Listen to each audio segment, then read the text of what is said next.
foundation of better future in India.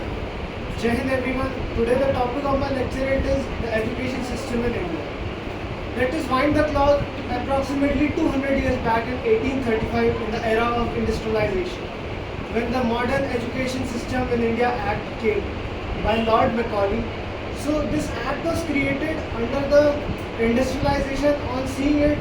So in order to filter out those Indians who are able to mug up things and do not apply their minds and work according to the British orders. And still these policy is being followed in India, and only amendments are made in this act. So after independence, what happened? Pandit Jawaharlal Nehru, under the education policy, introduced many IITs, NITs, triple IITs, and many other colleges, including AIIMS, All India Institute of Medical Sciences. So in order to improve the education system, and which came out as a great impact in the world, because the Indian human resource is the most efficient and the most hard-working human resource in the world. All over the world, the Indian engineers and doctors are being renowned only due to the possibilities of these colleges and the affiliation of these colleges. But here there has been a loophole created as the schools and the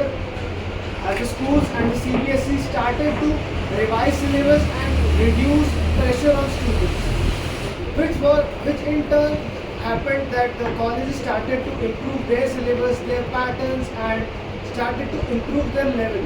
And on the other hand, the schools started to reduce this, creating a big loophole.